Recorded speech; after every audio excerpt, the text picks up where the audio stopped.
सबसे पहले तो आप तमाम हज़रात की खिदमत में ईद गदीर गुज़िश्ता और मुबाहिला हाज़िर की बहुत बहुत मुबारकबाद पेश करते हैं। ईद मुबाहिला सिर्फ शिया ही मनाते हैं और इसलिए मनाते हैं कि इसमें सिर्फ शियों के पंचतन गए थे।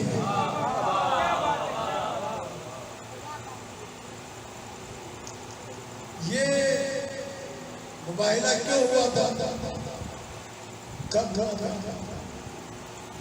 वजह क्या क्या? मुबाहिला कहते किसे?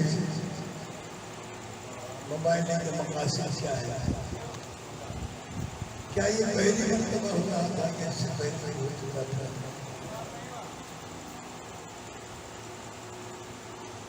मुबाहिला अरबी के लफ्ज़ है और इसका जो फेल है बाहला युबाहिल है। ये दो तरफ से एक दूसरे के सामने आकर अपने हक को साबित करने के लिए किया जाता है। आज क्या हुआ? ये मोबाइल क्यों करना पड़ा? तो रखिएगा। देखिए मैं खिताब तो तकरीबन मैं छोड़ चुका हूँ, जवानी में बहुत होता है। अब मैं चाहता हूँ कि शिया कौम के बच्चे जो इल्म से दूर हो गए हमारे मेंबरों पर वाह वाह सुभान अल्लाह खड़े होकर नारा लगाओ और दोनों हाथ बुलंद करके नारा लगाओ, इसमें कोई इश्काल नहीं है।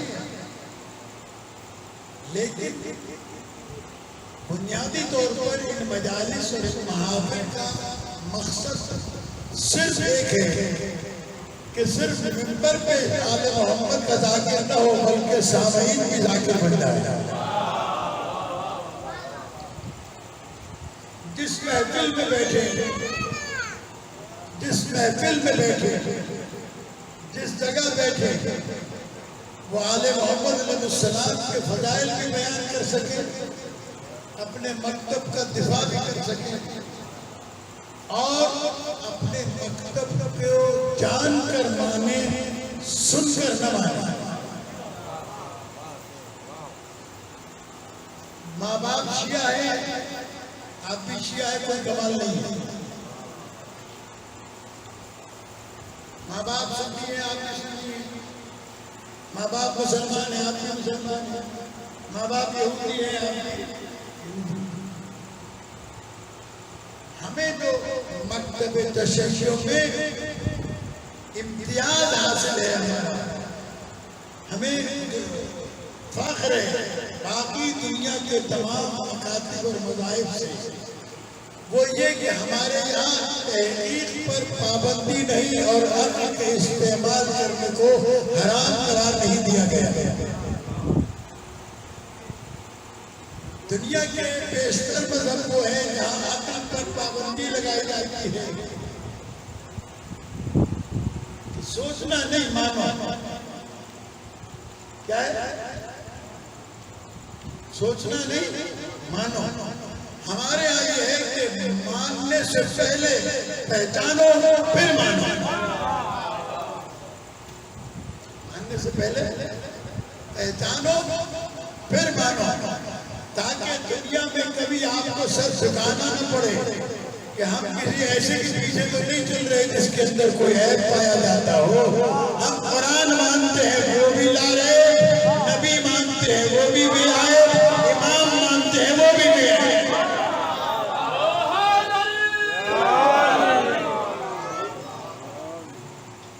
हमारे यहाँ ऐबदार पेश नमाज कबूल नहीं, इमाम तो कहाँ से कबूल करेंगे?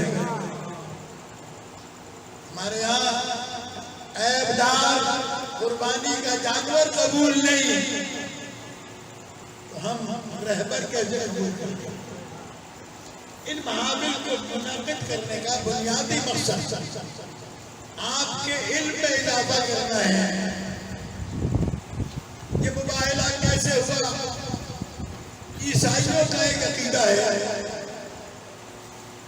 कि अल्लाह अकेला अल्लाह नहीं है।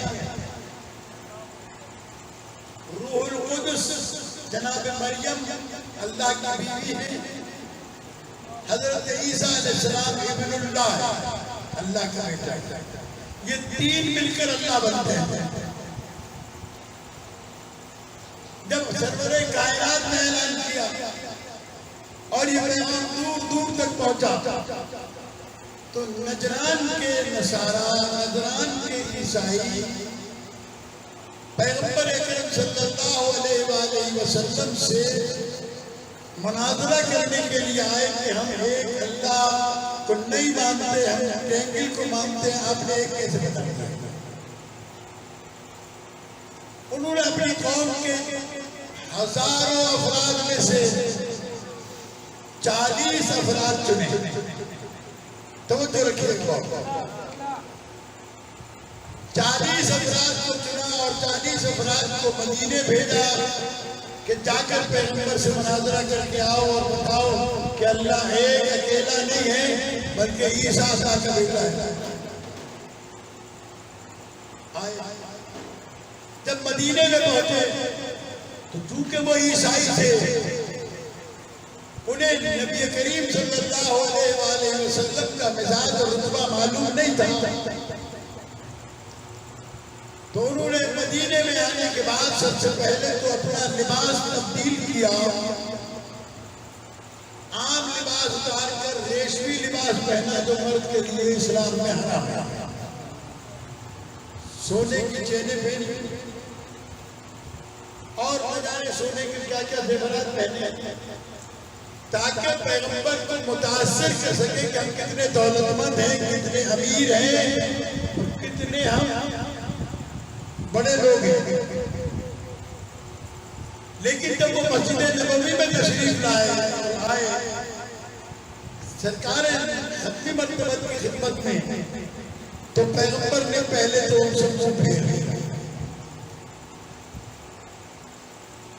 कोई डर से आए तो पैगंबर ने इधर को फेर लिया, वो इधर से आए पैगंबर ने इधर को फेर लिया, सामने से आए पैगंबर ने इधर को फेर लिया। अब वो तो ये सुनकर आए थे कि पैगंबर खुल्क़े अजीम के मालिक हैं, खुल्क़े अजीम के मालिक हैं पैगंबर। उनके नजदीक ये बदअखलाकी हुई कि आए हुए मेहमान को देखा भी नहीं, मुंह फेर दिया। मस्जिद से जाने लगे बाहर तो सहाबा किराम से पूछा कि आप तो कहते हैं कि हमारा रसूल अखलाक में सबसे बुलंद है, हम आए हैं मेहमान, हमसे मुंह फेर लिया। कहा हमें मालूम नहीं क्यों मुंह फेर, हमें सबब मालूम नहीं, वजह मालूम नहीं। इतने में मौलाए कायनात अली इब्न अबी तालिब अलैहिस्सलाम तशरीफ ले आया। मौलाए कायनात ने उनसे कहा कि तुमने चूंकि हैवानियत इख्तियार कर रखी है, तुम ये फिरौनियत के लिबास में आए हो, इसलिए हमारा नबी जो फिरौन बनता है उसके सामने कभी भी बात करने को तैयार नहीं। तुम आदमी के बच्चे बन के आओ तो ये लिबास उतारो, नाराए हैदरी, ये लिबास उतारो, सादा लिबास पहनो, आओ, फिर देखने तुम्हारे रसूल इस्तेमाल करते हैं या नहीं। तो एक बात तो यहाँ से हमें ये मालूम हुई कि जो पैगंबर ईसाई अगर सोने की अंगूठी पहन ले, सोने की चेन पहन ले, मर्द पैगंबर मुंह फेर ले, तो अगर आज का शिया अपने आप को शिया कहलाकर ये काम करे तो याद रखें कि इमाम ज़माना कभी उसे मुंह नहीं दिखाएंगे।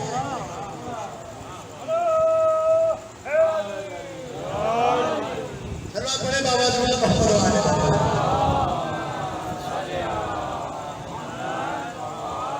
याद कभी भी जिंदगी में हमारे यहाँ बच्चों को शादी के मौके पर सोने की अंगूठी पहनाई जाती है, ये बताने के लिए कि हम एडवांस हैं या पैसे वाले लोग हैं। तो मैं तो अक्सर कहा करता हूँ कि देखिए सोना मर्द पर हराम है। अगर आप अपने आप को बहुत बड़ा आदमी साबित करना चाहते हैं तो फिर सोने की अंगूठी न पहनाए, प्लैटिनियम की पहनाए और उसमें हीरा लगाए, फिर पता चलेगा कितना हीरा। कहा तो प्लैटिनियम को व्हाइट गोल्ड जाता है, लेकिन वो गोल्ड है नहीं और महंगा भी इतना है, एक दफा आदमी को सोचना पड़ेगा। प्लैटिनियम उसमें हीरा लगाए, करोड़ रुपए का लेके, फिर पता चलेगा आप कितने बड़े आदमी। वरना आप अपनी खुशी में अपने जमाने के इमाम को शरीक करें ताकि छबा साबित हो कि दुनिया में अगर वजीर आ जाए तो लोग फर्क करते हैं कि हमारी शादी में मिनिस्टर आया था, लोग फर्क करते हैं हमारी शादी में प्रेसिडेंट आया था, लोग फर्क करते हैं हमारी शादी में एमएलए आया था, लोग शादी करते हैं, मैं काम शादी के काम देखते हैं ना आप हमारे यहाँ आमतौर पर जब शादी के कार्ड छापे जाते हैं तो आज यहाँ के अंदर बड़े बड़े लोगों के नाम लिखे जाते हैं। क्यों? ताकि हमें फख्र हो कि हमारी शादी में ऐसे बड़े लोग शरीक हुए थे। शियो तुम्हें अगर फख्र करना है ऐसा काम करो कि जमाने का इमाम शरीक हो जाए, कायनात में से बड़ा आदमी कोई नहीं।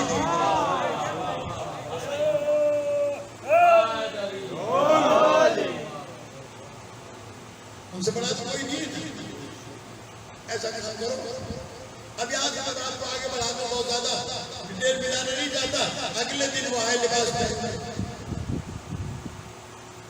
सादा लिबास पहना, अंगूठियां शंगूठियां सोने की सब उतार के रख के आए।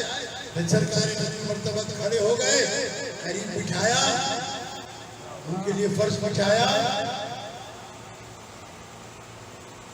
अब आने का मकसद पूछा कि कैसे आना हुआ।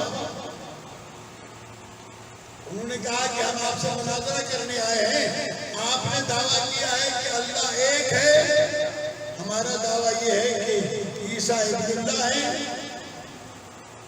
और मरियम सलामुल्लाह अलैहा वो रूहुल कुद्दुस सौदा है, बीवी है। तो सरकार खाने मर्तबत पर वही आई, कुरान मजीद की आयत आई, पहली आयत आई तो जनाब आदम अलैहिस्सलाम की मिसाल दी गई कि इन्ना मसला ईसा इंदल्लाह कमसल आदम खलक़हू मिन तुराब। ईसा की मिसाल अल्लाह के नजदीक आदम जैसी है, इसे अल्लाह ने मिट्टी से पैदा किया, इसकी तो फिर भी मां है।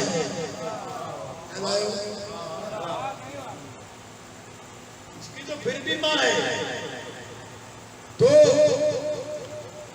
दूसरी बात उन्होंने कही, दूसरी मिसाल उन्होंने दी कि तू कहते थे मरियम सलामुल्लाह अलैहा अल्लाह के घर में पली बढ़ी और उनके लिए जन्नत से खाने आते थे और उन्हीं के घर से ईसा अलैहिस्सलाम की विलादत हुई।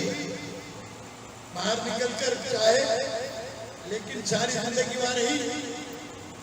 तो फिर सरवरे कायनात ने दूसरी आयत पढ़ी और इरशाद फरमाया कि याद रखो कि इन काना लिर्रहमान वलदुन फअना अव्वलुल आबिदीन। कुरान मजीद की आयत है कि अगर अल्लाह के कोई बेटा होता तो सबसे पहला तो मैं हूं, पहला इबादत गुजार तो मैं हूं।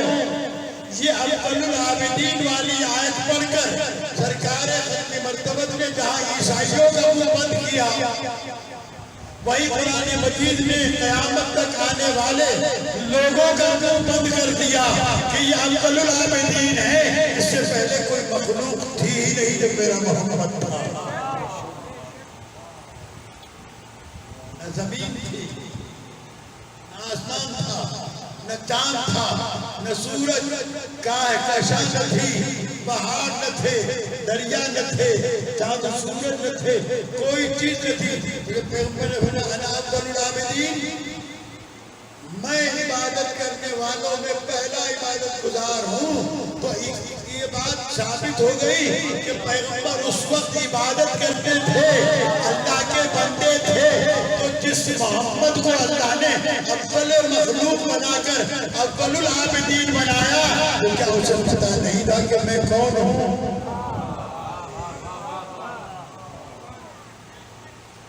कुरान मजीद की इस आयत के होते हुए भी अगर कोई ये मानता है कि 40 साल के बाद नबी बने थे, इसका मतलब यह है कि उसने कुरान मजीद को समझा ही नहीं। अल्लाह के कलाम को अगर समझा होता तो जो अव्वलुल आबिदीन है, जो इबादत करने वालों में सबसे पहला है, लेकिन वो अपने जिद पर अड़े रहे और नहीं माने। बहुत से लोगों की आदत होती है, हाँ न मैं नहीं मानूंगा। तो फिर अब जब उन्होंने कहा मैं नहीं मानूंगा, तो अभी तक तो रसूल इस्लाम के साथ था कुरान। पैगंबर आयात इलाही की तिलावत करके उन्हें अल्लाह की वहदानियत समझा रहे थे। जब नहीं माने तो कुरान मजीद में अल्लाह ने आयत नाजिल की और इरशाद फरमाया, ऐ मेरे रसूल कह दो फमन हाजक फीहि मिन बाद मा जाअका मिनल इल्म। ऐ मेरे रसूल कह दो इनसे कि जो तुझसे हुज्जत करे, कद बहसी करे, कद हुज्जती करे, कहो कि इल्म आ जाने के बाद अगर वो नहीं आता क्या करो? वक़ुल ताअलू नदउ अबनाना व अबनाकुम।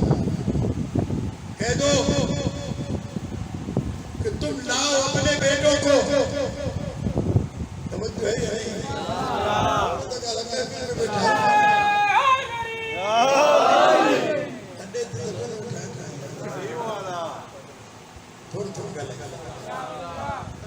कभी हौसला भी मिले, सांस लेने का मौका भी मिले। तो ये क्या कहा, फकुल ताल औलद अबनाना व अबनाकुम, जाओ तुम अपने बेटों को लाओ, हम अपने बेटों को लाओ।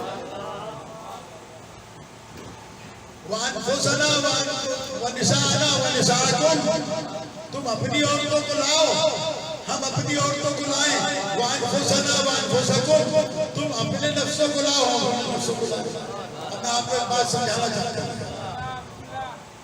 तवज्जो के साथ। क्या है, पहली बात है कि तुम लाओ अपने बेटों को, हम लाए अपने बेटों को। अल्लाह के रसूल, आपके तो बेटा ही कोई नहीं, और कुरान ऐलान कर रहा है ना, कुरान दूसरा जो ऐलान है कुरान का, इसमें समझें और इसे याद रखिए ध्यान के अंदर। कुरान कहता है वमा मुहम्मदुन अबा अहदुम मिन रिजालिकुम, मेरा मोहम्मद तुम्हारे मर्दों में से किसी का बाप नहीं।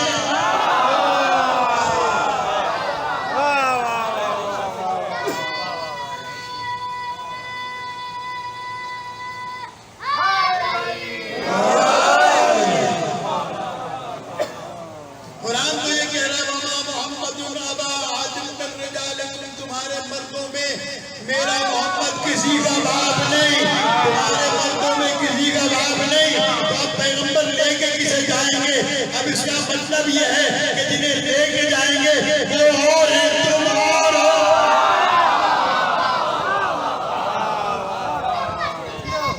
अली अली अली अली अली अली अली अली अली अली अली अली अली अली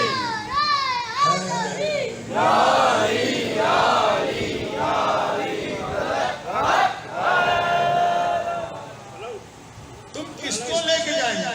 अब जिनको लेके जाएंगे ये अबनाना में जाएंगे, बेटों में जाएंगे। मतलब यह है कि उस वक्त मदीने के अंदर जितने असहाब मौजूद थे मुसलमान, कुरान ने कह दिया था तुम्हारे मर्दों में से, तुम्हारे मर्दों में से मेरा मोहम्मद किसी का बाप नहीं। अब जो अबनाना में जाएंगे इनका बाप है। मालूम हुआ तुम और हो, और ये और है। तो जब पैगंबर की जिंदगी में तुम हसनैन जैसे नहीं हो सकते हो, तो आज का मुल्ला मोहम्मद जैसा कैसे?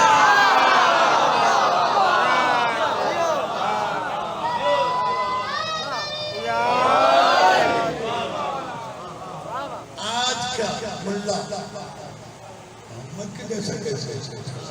सल्लल्लाहु अलैहि वसल्लम। अब आगे बढ़े। फिर कुरान मजीद ने कहा वनिसाना वनिसाकुम, और तुम अपनी औरतों को लाओ। ये नहीं कहा कि बनातना व बनातुकुम, हम अपनी बेटियां लाए, तुम अपनी बेटियों को लाओ। अज़वाजना व अज़वाजुकुम, हम अपनी बीवियों को लाए, तुम अपनी बीवियों को नहीं। लफ्ज़ निसा का इस्तेमाल किया। लफ्ज़ निसा बेटी को भी कहा जा सकता है, बहन को भी कहा जा सकता है, बीवी को भी कहा जा सकता है।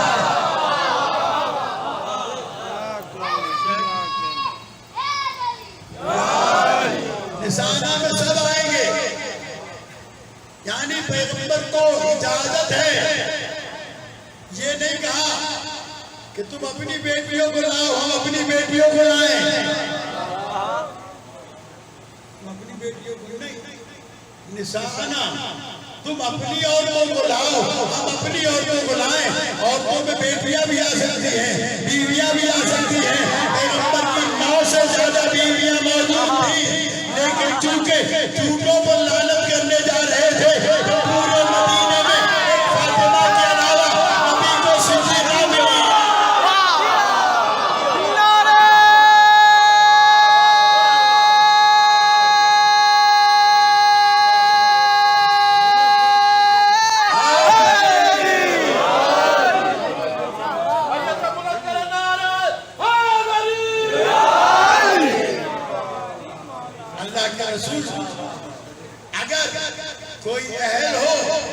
और न लेके जाए, अदालत रिसालत नहीं रहती।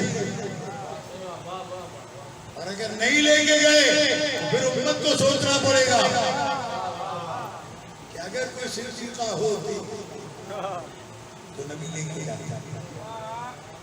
उसके बाद आया लफ्ज़ अनफुसना व अनफुसकुम, तुम अपने नफ्सों को लाओ, अपने नफ्सों को लाए। अब आजकल जो हरामखोर मुल्ला हरामखोरी पर उतरे हुए हैं, वो कहते हैं कि अगर रसूल के नफ्स होते अली तो बतूल हुज़रा के साथ शादी नहीं हो सकती। इसने अरबी पढ़ी नहीं, इसने अरबी पढ़ी नहीं। यहाँ अनफुसना से मुराद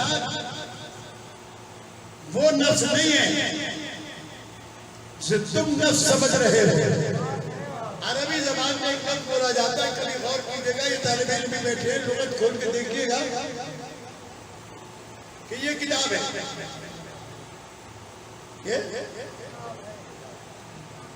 अब अगर मुझे ऐसी ही किताब बनानी हो और मैं किसी से कहूँ कि तुम हदीस किसा की किताब लाना, तो वो कहेगा कि ऐसी किताब लाओ, तो मैं कहेगा नफ्स इस अल्लाह ने पैगंबर से कहा कि तुम अपने नफ्सों को लाओ, हम अपने नफ्सों को लाए, यानी तुम अपने जैसों को लाओ।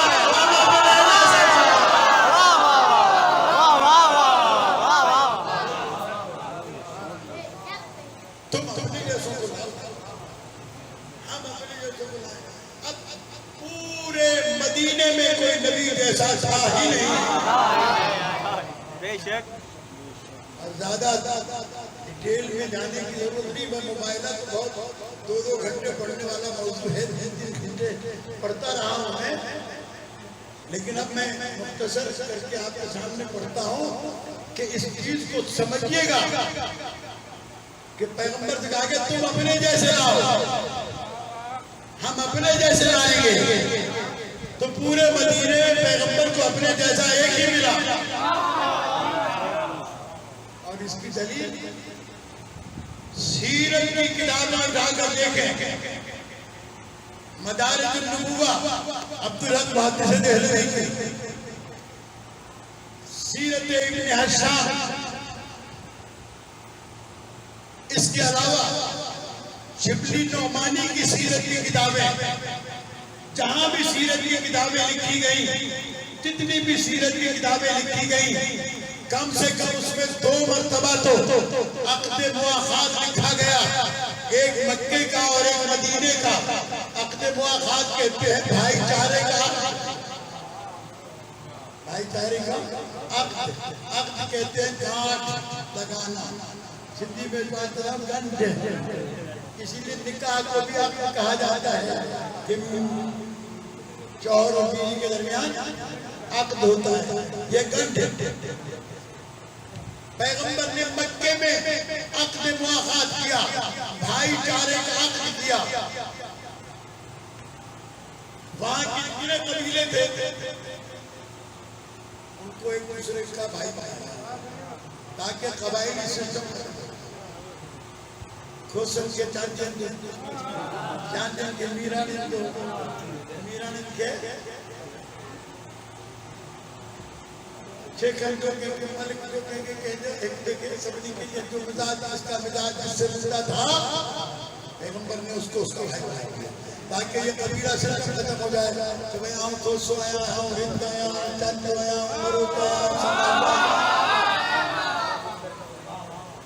सबको मिला दिया। पैगंबर ने कहा ये इसका भाई है, ये इसका भाई है, ये इसका भाई है। अब तारीख इब्न हिशाम में भी लिखा, मदारिजुन नबुव्वा में अब्दुल हक मुहद्दिस देहलवी ने भी लिखा। मुल्ला बताए न बताए, गूगल पे जाके सर्च कर लेना, गूगल पे जाके सर्च कर लेना, वरना मेरी लाइब्रेरी में आकर देख लेना। मेरे पास कम से कम 10 से ज्यादा सीरत की किताबें हैं पैगंबर की, जो मुसलमानों ने लिखी है। उन सब की सब किताबों में लिखा हुआ है कि जब पैगंबर तेजी के साथ औस व खजरज का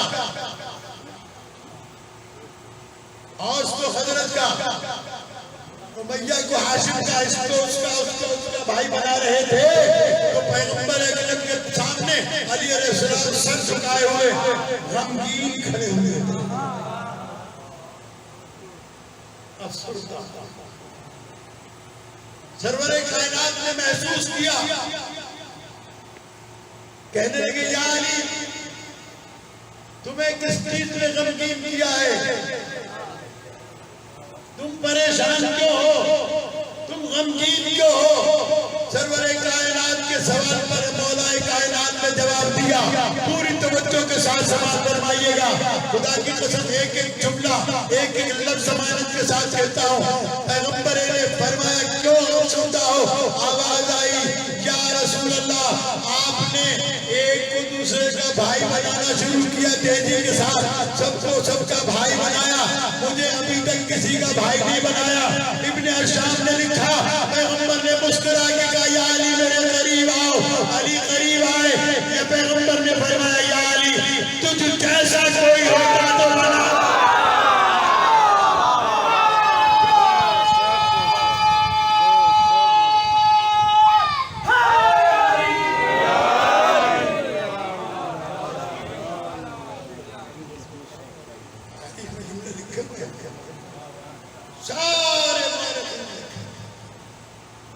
तो ये बात तय हो गई कि जब मदीने के शरीफ माओ के बेटे अली के भाई नहीं बन सकते, तो किसी झंडेदार औरत का बेटा।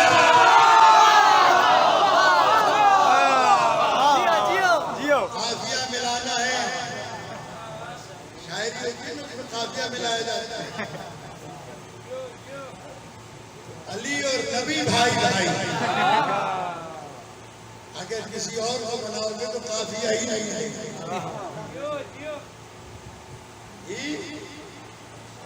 पैगंबर ले गए अपने साथ, इजाजत थी, बेटों में 2 से ज्यादा ले जा सकते थे,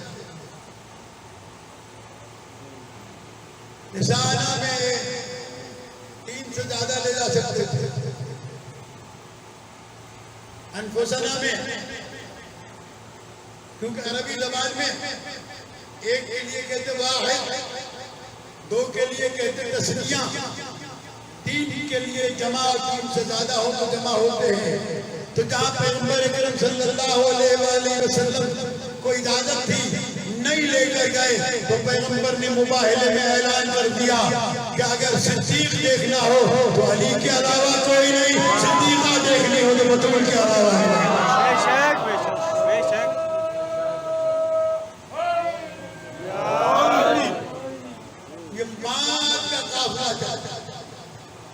और जब ये ऐलान हो रहा था, उस ऐलान से अब मैंने वो छोड़ दिया वाकया। ये जो हदीस की साहब पढ़ते हैं, ये मुबाहिले से पहले हुए। क्यों हुई है कि पैगंबर जब ईसाइयों से ये कह के आए कि तुम लाओ अपने बेटों को, हम लाए अपने बेटों को, तुम लाओ अपने नस्लों को, हम लाए अपने नस्लों को, तुम लाओ अपनी औरतों को, हम लाए अपनी औरतों को, तो आज पैगंबर अपने घर नहीं गए, आज गए फातिमा चला गया। अलबत्ता बाद रिवायात के मुताबिक छोटी अम्मी से भी एक रिवायत है, हज़रत आयशा रज़ियल्लाहु अन्हा, पैगंबर मेरे घर आया।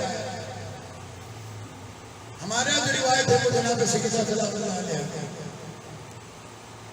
और इसको भी बड़ी दकीक नजर से देखें। जो आज कहते हैं कि क्या पैगंबर ने पूरी जिंदगी में सिर्फ फजतन 5 ही बात किए थे क्या? तो भाई हमसे मत पूछो, अम्मी से पूछ लो। शियों को मत मानो। फखरुद्दीन राज़ी ने भी छोटी छोटी रिवायत की है, जलालुद्दीन सुयूती ने भी की है। ये सारी रिवायात मौजूद है कि पैगंबर घर में आए और कहा कि मेरी तबीयत ठीक नहीं है, चादर उड़ाओ। तो हदीस किताब की तो आप रवायत सुनते ही रहते हैं, लेकिन मैं आपको सारी किताबों की जमा करके सुना देता हूँ कि पैगंबर चादर में आए, बीबी फरमाती है कि मैंने देखा कि थोड़ी देर के बाद जनाब सैयद कौनैन अपने बाबा के लिए कुछ खाना बना के लाई, जो मीठा था, हलवे टाइप की कोई चीज थी, वो लेके आई। और उसके बाद में थोड़ी देर में हसनैन अलैहिस्सलाम भी आ गए कहीं से, थोड़ी देर के बाद अली भी आ गए। पैगंबर ने पांचों को चादर में ले लिया और उसके बाद वो खाना तनावुल फरमाया। छठा उस चादर में कोई नहीं था। उसको क्या नाज़िल हुई, नमा युरीदुल्लाहु लियुज़हिबा अन्कुम रिज्सा अहल बैत व युताहिरकुम तत्हीरा। हम जिसे चाहोगे मान लेंगे अहले बैत, पर दिखा दो कि चादर तत्हीर में इन पांचों के अलावा कोई छठा था।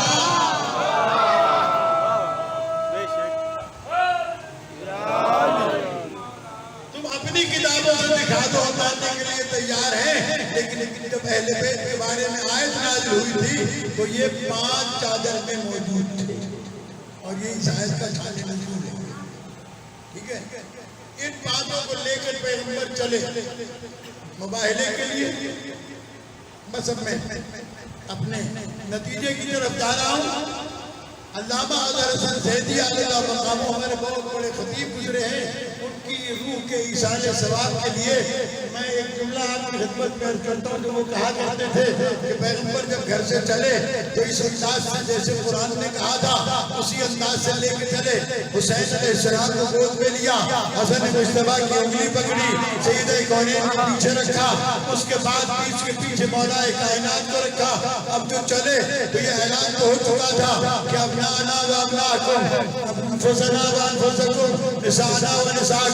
मदीने की गलियों में रश लगा हुआ था। लोग समझ रहे थे अबनाना में हम जाएंगे, कोई समझ रहा था निसाना में हम जाएंगे, कोई समझ रहा था फुसना में हम जाएंगे। लेकिन जब पैगंबर निकले तो अल्लामा हसन सैदी फरमाया करते थे, कहा करते थे कि हुसैन को गोद में और उंगली पकड़ कर हसन को पैगंबर ने दिखाया लोगों को, देखो ये है अबनाना और तुम अब न आना।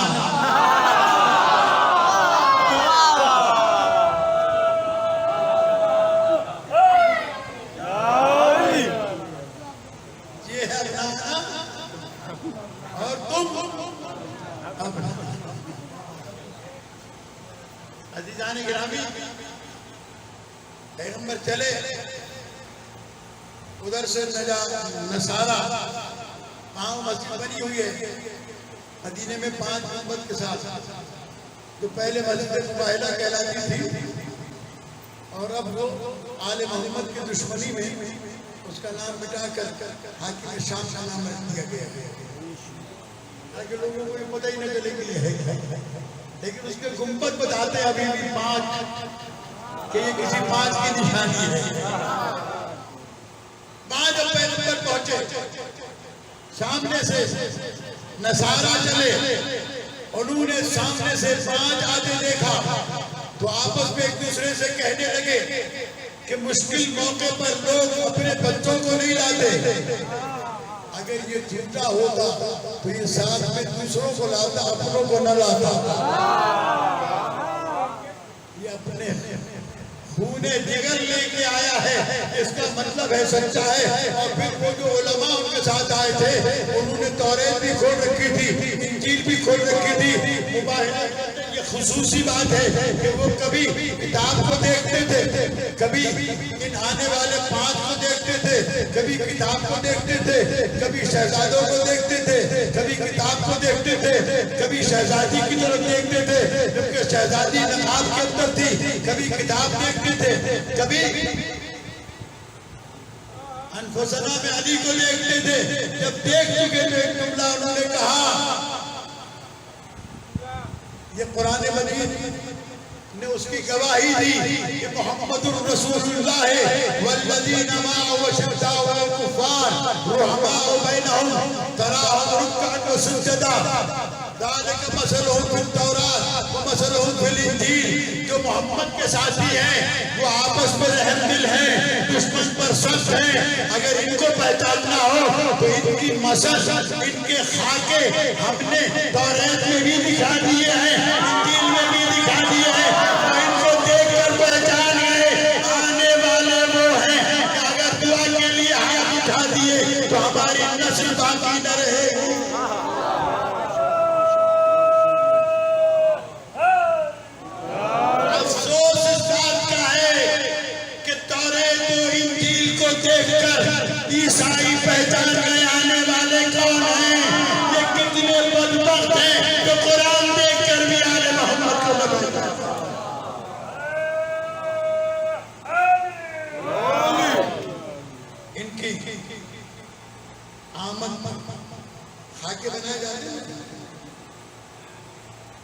अक्सर देखा होगा हमारे यहाँ,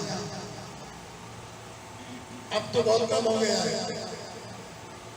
पुराने जमाने में जब बादशाहों को कब जाया करते थे, कैमरे तो थे नहीं, उनके साथ वो खाके बनाने वाले जाते थे। बादशाह की, पुलिस वालों की, इलाके की, दरख्तों की तस्वीरें बना के लाते। मेरे पास वो किताब भी मौजूद है जिसका नाम है अजायबुल मखलूक़ात। उसमें वो तस्वीरें बनी हुई हैं दरख्तों की, जमाने के लोगों की। तो ये खाके बता रहे थे कि कौन आ रहे हैं। अगर ये दुआ के लिए आता है क्या होगा? पहाड़ अपनी जगह छोड़ जाएंगे अगर इन्होंने हाथ उठा दिए। अब तो मुसलमानों को समझ जाना चाहिए था कि जो सिफत कुरान की है वही सिफत अहले बैत की है। कुरान ने पुकार की कहा लौ अंज़लना हाज़ल कुराना अला जबलिन लरअयतहु खाशिअन मुतसद्दिअन मिन खश्यतिल्लाह। अगर हम इस कुरान को पहाड़ों पर नाज़िल कर देते तो पहाड़ इसके खौफ से रेज़ा रेज़ा हो जाते। आले मोहम्मद अगर हाथ उठा देते पहाड़ रेज़ा रेज़ा।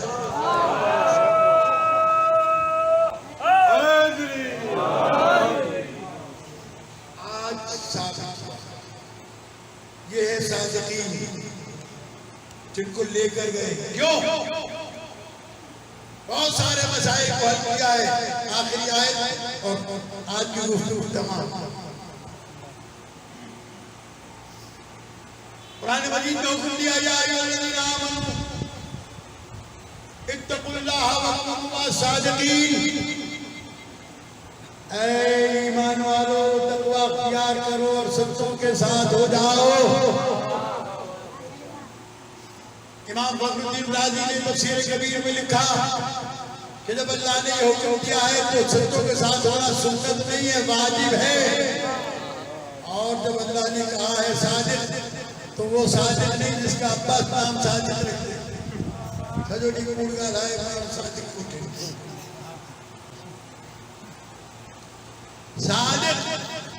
सादिकीन के साथ हो जाओ, सादिकीन के साथ हो जाओ। कुरान मजीद ने कहा और अब ये आयत क़यामत तक, ये आयत क़यामत तक हर जमाने के मोमिन से कुरान पुकार के कहता है सादिकीन के साथ हो जाओ, सादिकीन के साथ हो जाओ। इसका मतलब यह है हर जमाने में एक सादिक का होना जरूरी है। और कायनात में फकत मकतबे तशय्युअ है, इसके पास हर जमाने में सादिक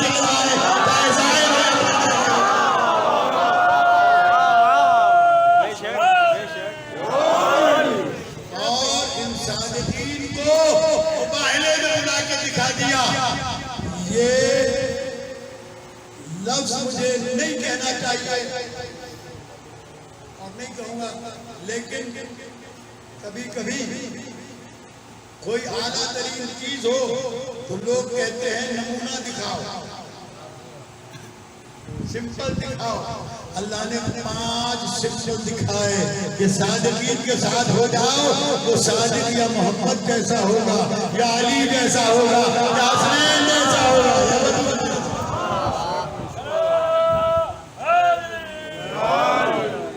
अल्लाह तबारक व तआला ये ईद मुबारक जो हमने मनाई ये सादिकीन के साथ रहते हुए मनाई। दुआ करें कि अल्लाह हमें सादिकीन के साथ रहने की तौफीक अता फरमाए। हमारे अकायद और ईमान की हिफाजत फरमाए, क्योंकि ये दौर ऐसा आ गया है कि जिसके लिए मासूम ने फरमाया कि आखिरी दौर में होगा कि जब इंसान सुबह को घर से निकलेगा तो साहिब ईमान होगा, जब घर पलटेगा तो ईमान छीन चुका होगा। मौतें इतनी बढ़ जाएंगी कि सुबह को जिससे मुलाकात होगी शाम को पता चलेगा मर गया, दफना दिया गया। शाम को मिलेगा, सुबह को पता चलेगा दफना दिया गया। अल्लाह तबारक व तआला हमें इस तरीके से सादिकीन के साथ रहने की तौफीक अता फरमाए कि अगर मरे तो ईमान के साथ, जिए तो ईमान के साथ। या अल्लाह आखिर वाले मोहम्मद के साथ हमारे मरहूमीन की मग़फ़िरत फरमा, बीमारों को शिफा अता फरमा। साईं मंजूर अली शाह साहब तशरीफ ले आए, बीमार हैं।